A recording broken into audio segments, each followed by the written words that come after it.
The hammer of the Colt was already drawn back when she said it. Her voice cracked like wind through broken glass, frightened, raw, and trembling. "Don't harm me. Spare me. I will give you strong babies." For a long, breathless moment, the man didn't move. The desert wind pushed dust across his boots, whispering against the empty hills. He stood there, shoulders squared, finger tense on the trigger, staring down at a woman no one was supposed to find alive. Her dress was torn, one sleeve gone, dust coating her face until she looked almost carved from the earth itself. Her hair, black as crow's wings, clung to her neck with sweat and blood. Behind her, the burned-out wagon still smoked, the smell of death thick and heavy in the evening air. Eli Carter had seen enough killing to turn a man hollow. He'd fought in border skirmishes, driven cattle through Apache lands, and buried more men than he could count. But nothing, not even the war, had prepared him for that voice. He lowered the gun, just a little, and that was the mistake that would cost him the life he'd built. 3 days earlier, he'd been mending a fence along Dry Creek when he saw the vultures circling to the east. Nothing unusual, and out here death was as common as dust. But something about the pattern of their flight made him uneasy. They weren't drifting in lazy loops. They were fixed on something. Something fresh. By noon, the heat shimmered off the plains like smoke. Eli rode out anyway, his chestnut mare kicking up slow spirals of grit. The prairie grass swayed gold in the wind, endless and indifferent. When he reached the site, he knew what he'd find. Another raid, another wagon train picked clean by bandits or tribesmen. It hardly mattered which. Every side had their stories. Every side had their ghosts. The wagon was scorched black, the oxen left to rot. The sky above filled with the dry rattle of flies. And there she was, kneeling beside the ashes, clutching a bundle that was nothing but charred cloth and bone. He thought she was dead too until she turned her head slightly. Eyes hollow but alive, eyes that met his with a mixture of hate and pleading. He dismounted slowly, his revolver drawn out of habit, not threat. "You speak English?" he asked, his voice quiet as the breeze. She didn't answer, just stared. Her lips moved, but the sound came out in her own tongue, soft, broken syllables swallowed by the wind. He took a step closer. That's when she said it, the words that stopped him cold. "Don't harm me and spare me. I will give you strong babies." It wasn't the words themselves that broke him. It was the way she said them. Like she'd said them before. Like she'd been forced to. Eli holstered his gun. "Ain't nobody gonna hurt you, miss," he said quietly. But she didn't trust him, not yet. She crawled backward, clutching a sharp piece of wagon wood like a weapon. He knelt, keeping his distance. "You're hurt. You need water." He reached for his canteen, unscrewed the cap, and rolled it across the dirt toward her. She watched it tumble to her knees, hesitated, then drank. Her hands shook so badly she spilled half of it down her chest. He saw the bruises on her wrists. Old ones, layered over fresh. "Who did this to you?" he asked, no answer. Only silence and the low hum of flies. He looked over the horizon. No riders, no tracks leading out. Whoever had done this was long gone. Or maybe they'd left her behind on purpose. He should have ridden away. That's what a smart man would have done. Take his mare, report the scene to the sheriff, let the land swallow another secret. But as the sun dropped low and the wind turned colder, she started to tremble. Not from fear this time, but from exhaustion. The kind that steals the will to breathe, so he built a small fire. Sat beside her. Offered jerky she didn't eat. When the stars came out, she whispered something again in her tongue, something he didn't understand. Then she looked at him with those dark, wounded eyes and said in broken English, "Why you help me?" He didn't answer. He didn't know why. But as he stared into the firelight flickering across her face, Eli Carter had a terrible feeling that whatever road he'd just stepped on, it wasn't leading him back home. The night was silent except for the crackle of fire and the restless sigh of the plains. Somewhere in the distance, a coyote cried, long, lonely, and foreboding. And though Eli didn't know it yet, men were already riding toward him, riding for blood. By morning, the sky burned pale orange over the plains. The woman was still asleep near the fire, her head resting on her arm, the faintest tremor in her chest showing she was alive. Eli had barely slept an hour. Every sound in the darkness had sounded like riders, every gust of wind like hoofbeats. He stood over her now, hat low, coffee steaming in his hand. The light hit her face gently, and for the first time he saw how young she was, barely 20. Her skin, though bruised and blistered from the sun, still held a quiet grace. She stirred, blinking at him with cautious eyes. "Morning," Eli said softly. She didn't answer, only drew her blanket tighter. He pointed toward his horse. "Town's 2 days that way. We can ride slow." The woman looked away, clutching the blanket higher. Her mouth moved, whispering something in her own tongue again. Eli didn't understand, but he recognized the fear in her tone.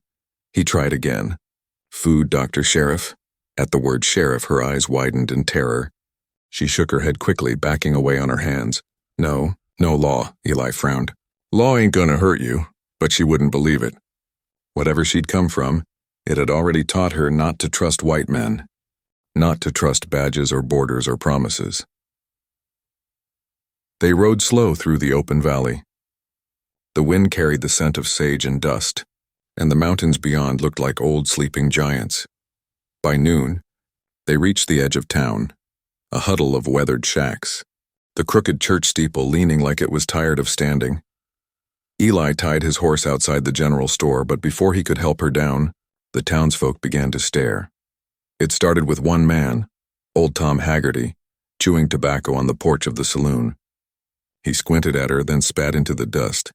"Hey, Carter," he called. "You pick yourself up a squaw out there?" Laughter rippled down the street, ugly and easy. Eli didn't answer. He just helped her down carefully, ignoring the stares. But every step she took made the whispers grow louder. "Lord, he's gone soft.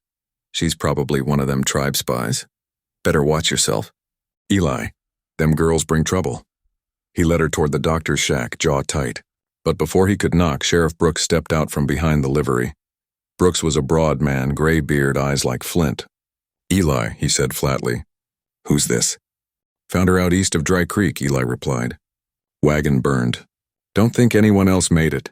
Brooks's gaze shifted to the woman, sizing her up like she was a stray animal. "You sure she ain't part of the ones who did it?" "She was tied up," Eli said. "Beaten near dead," Brooks snorted. "You ever seen an honest story come from one of their kind?" Eli's jaw flexed. "You ever seen one that didn't bleed the same?" The sheriff's eyes narrowed. "You planning on keeping her here?" "She needs rest. Doctor can look her over." Brooks crossed his arms. "I ain't running a charity for strays. Word in town is some ranchers got hit near the border last week. They'll want someone to blame. She's not to blame. Maybe not. But she's a spark, Carter. You know what happens when you bring sparks near dry grass." By sundown, they were back on the trail. The doctor wouldn't take her in. Too many threats, too many eyes watching. So Eli took her to his ranch. The ride was silent. The woman sat behind him, her hands gripping the edge of his coat, face turned from the wind. When they reached the ranch gate, she whispered, "Why you help me?" Again, he didn't answer. Just swung off his horse and opened the gate. Inside the small cabin, the light was warm, the smell of old wood and coffee lingering. She looked around like she'd never seen a home before. "You can rest here tonight," Eli said quietly. "Nobody'll bother you." She hesitated, then nodded once. As he turned to leave her to rest, her voice stopped him, softer this time, almost trembling. "They kill my family." Eli froze. Her eyes glistened in the firelight, and she pressed a hand to her chest. "White men," she whispered. "Kill all. Take me." Silence swallowed the room. Outside, the wind picked up, whispering through the dry grass like ghosts. Eli set his hat down slowly. "Then you're staying," he said. "No lawman, no townsfolk. Nobody lays a hand on you again." He didn't know it yet, but that promise and that single act of mercy was about to set the whole town against him, and before the week was out, they'd be calling for his blood too. The sound came 3 nights later. A low rumble, faint at first, then spreading across the plains like thunder that had lost its way. Eli stepped out onto his porch, lamp in hand, and listened. The horizon was a black sea, wind moving the tall grass in ghostly waves. Then he saw it. A flicker of torchlight miles away, weaving slowly toward the valley. He didn't need to count the torches to know what it meant. Trouble was coming. Behind him, the cabin door creaked open. The woman stepped out, wrapped in his old wool blanket, Her eyes searched the distance, sharp and frightened. "What is it?" she asked, her voice barely a whisper. Eli's gaze stayed on the horizon. "Riders. White men?" He nodded once. "Looks like it." That afternoon, he'd ridden into town to buy grain. The air in the saloon had been heavy, tense, whispers curling around every table. Sheriff Brooks had been standing by the door with Tom Haggerty and a few ranch hands. They'd stopped talking the moment Eli walked in. "Evening," Eli had said, tipping his hat. Brooks didn't bother to return it. "You still keeping that girl up at your place? She's got nowhere else to go." "Maybe that's because her people burned half the valley last spring," Brooks said coldly. "You don't forget that, do you?" Eli met his stare. "And maybe you forget that folks like you burned their camps before that." The room had gone still. Boots scraped, hands moved near holsters. Brooks leaned in close enough for Eli to smell the whiskey on his breath. "You got a soft heart, Carter. Soft hearts get men killed out here." Eli had left without another word, but now standing in the night with that firelight glinting far off, he knew the sheriff hadn't been bluffing.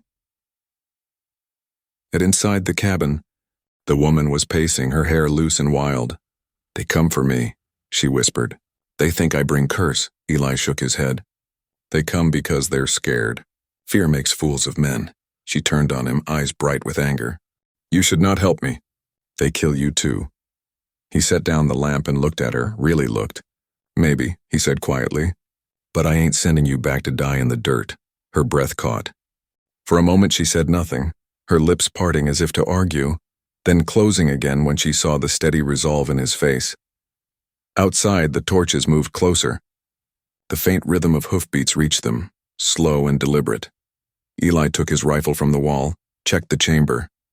"I won't let them hurt you," he said. She stepped closer. "You cannot fight all, maybe not, but I can stand between them and you." By midnight, the first riders arrived. 6 men on horseback, faces shadowed beneath their hats. Sheriff Brooks led them, a shotgun across his saddle. Eli met them at the gate, rifle slung loosely in his arms. Brooks dismounted, his boots crunching on the gravel. "Evening, Carter," he said. "You got something that don't belong to you." Eli's tone was calm. "She belongs to nobody." Brooks nodded slowly, pretending to think. "You know, the good book says a man reaps what he sows. You bring danger into this valley, you'll answer for it." "She's just a girl, Brooks. She's a girl that got men killed. Ranchers from the north found the same markings near that wagon. That means her people did it. Now we can do this easy or we can do it hard." Eli felt the tension rise in his chest. The night was still except for the faint whine of wind through the grass. "I'm not handing her over," he said. The sheriff's jaw tightened. "You're making a mistake." "Wouldn't be my first." Behind him, the cabin door opened slightly. The woman stood there in the glow of the lamp, her face half hidden by the blanket. The sight of her made the riders murmur, some cursing under their breath, some crossing themselves. Brooks took a step forward. "Get back inside, miss," he said gruffly. "Ain't no place for you out here." But she didn't move. Instead, she spoke in her broken English, her voice trembling but clear. "You kill my family." "I see you." The men froze. Brooks blinked, then sneered. "You watch your mouth, girl." Eli stepped between them. "That's enough." The sheriff's hand twitched toward his gun. Eli's rifle came up just slightly, not aimed, just ready. The standoff hung there, the air thick with silence and firelight and the faint smell of horses. Brooks finally spat into the dirt. "You got till morning," he said. "Either she's gone or we come back and take her." He swung into his saddle, the others following. The torches vanished into the distance one by one, swallowed by the dark. When the last echo of hoofbeats faded, Eli exhaled slowly. The woman stepped closer, clutching his sleeve. "They come again," she said. He nodded. "I know. What you do?" Eli looked out over the wide, empty plains. The stars stretched endless above him, cold and uncaring. "I reckon," he said quietly. "We find out what kind of man I really am." The wind howled against the cabin that night, carrying the scent of rain and gun oil. Eli sat by the hearth, cleaning his rifle by lamplight, the rhythm of it calm and methodical. He wasn't shaking, not yet, but he could feel the weight of what was coming pressing against the walls. The woman, whose name he had finally learned was Nali, sat near the window staring out into the darkness. Her face was unreadable, part sorrow, part defiance. "They come when sunrise?" she asked. Eli nodded. "They'll come." "Then you die," she said simply. He looked up, half smiling, half tired. "Maybe, but you'll ride out before they get here." Nolly turned sharply. "No, if I go, they follow. They find me. They kill me slow." Eli set his rifle down, leaned forward, elbows on knees. "Then we hide you. There's an old cellar out back, and nobody'll find it." Her voice rose, quiet but fierce. "You think I hide again? I hide before. I hide while they burn my people. I hear my brother scream from hole in ground." Eli's mouth opened, then closed again. She stood, walking to the firelight, the shadows dancing across her bruised face. "You think you good man because you saved me?" she said. "But you not understand. My people die because men like you no speak. You see fire, you ride away. You do nothing." The words cut like a knife, not from anger but from truth. Eli stared into the flames. "You're right," he said quietly. "I did nothing. I saw raids, I saw women and children burned out of their camps. I told myself it wasn't my fight." He looked up at her. "Maybe it's been my fight all along." She studied him for a long time. Then she sank slowly to the floor beside the fire, exhaustion softening her face. "You different," she said, "but world no care." He reached into his coat, pulled out a small tintype photo, faded and creased. He handed it to her. It was of a woman and a child, both smiling faintly, the boy no older than 6. "My wife and son," he said. "Bandits hit our wagon near El Paso 5 years ago. I was gone trading horses. Came back to nothing but ashes." Nolly's eyes softened. "I sorry," Eli nodded, his throat tight. "After that I told myself caring was a curse. But I look at you and, hell, I see the same thing in your eyes. Somebody who lost everything and still trying to live." The cabin fell quiet. The fire cracked softly. Outside, thunder rolled far off, a storm gathering over the plains. Nolly hesitated, then reached out a trembling hand. She touched the photo gently, her fingers tracing the faint outlines. Then she looked up. "Your boy, he have eyes like river." Eli smiled faintly. "He did, always chasing the horizon. I used to think he'd be a writer, maybe a lawman." "You still love them," she said. "I never stopped." Her eyes glistened. "Then you fight for them tomorrow." "Not for me." Eli looked at her, really looked as the wind rattled the shutters. "Maybe I fight for both," he said. Later that night, when the rain began to fall, Nolly began to hum, a low, haunting melody that wound through the small room like smoke. It wasn't in English, and it was older, earthbound, carried from her ancestors' fires. Eli listened, his chest tightening. "What's that song?" he asked quietly. "It is for those who walk alone," she said. "So spirits find them." He nodded slowly. "Guess I could use that." She smiled faintly, in the first real smile he'd seen. Then, after a long silence, she said, "You not alone, Eli Carter." He didn't know how to answer that, so he just sat there, watching the firelight flicker against her face, feeling the strange calm settle over him, a peace he hadn't known in years. Before dawn, he saddled 2 horses. Nolly watched from the doorway, her blanket pulled around her shoulders. "You mean for us to run?" she asked. Eli tightened the saddle strap. "If we leave before sunrise, we can make it through the canyon. They won't follow far in the rain."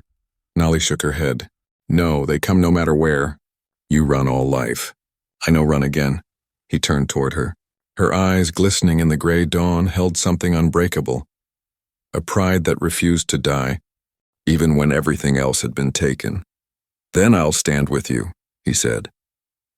She took a long breath, stepping closer until she was inches from him. Her hand touched his arm, and not in fear but in quiet gratitude. "You good man," she whispered. "World kill you for that." He looked down at her, his voice low. "Then let it try." The storm broke full over the plains, lightning spilling across the sky. Somewhere beyond the hills, men were riding through the rain, the same men who'd once called him friend. And for the first time in years, Eli Carter felt no fear at all, only purpose. Dawn came pale and cold. The storm washed away, but the ground still heavy with mud and silence.